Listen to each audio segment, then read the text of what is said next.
ध्वनि की गति एक बहुत ही दिलचस्प विषय है, खासकर जब हम इसे विभिन्न माध्यमों में देखते हैं।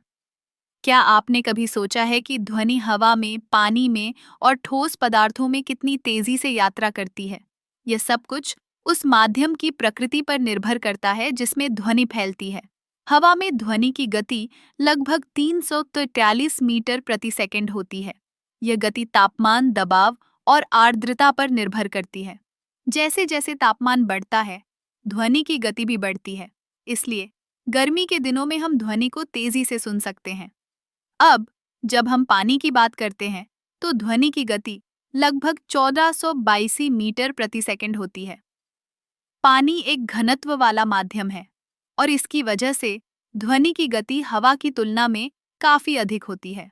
यही कारण है कि जब हम पानी में तैरते हैं, तो हमें ध्वनि की गूंज और स्पष्टता का अनुभव होता है।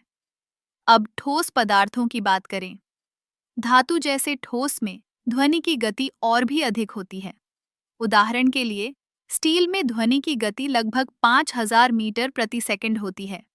यह इसीलिए है क्योंकि ठोस में अणुओं के बीच की दूरी बहुत कम होती है, जिससे ध्वनि तरंगें तेजी से यात्रा कर सकती हैं।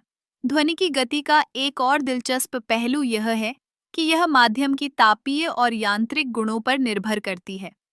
जैसे जैसे ठोस पदार्थों की कठोरता बढ़ती है, ध्वनि की गति भी बढ़ती है।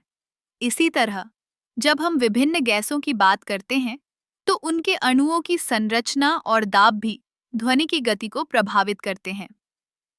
एक और मजेदार तथ्य यह है कि ध्वनि की गति का उपयोग विज्ञान और तकनीक में कई तरीकों से किया जाता है। जैसे सोनार तकनीक में समुद्र में ध्वनि तरंगों का उपयोग करके वस्तुओं का पता लगाया जाता है।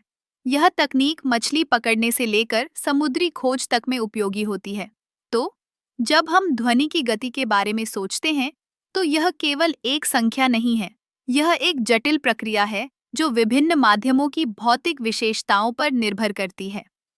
ध्वनि की गति हमें यह समझने में मदद करती है कि हम अपने चारों ओर की दुनिया को कैसे सुनते हैं और अनुभव करते हैं। इसलिए अगली बार जब आप किसी ध्वनि को सुनें, तो सोचें कि वह कितनी तेजी से यात्रा कर रही है और किस माध्यम से गुजर रही है।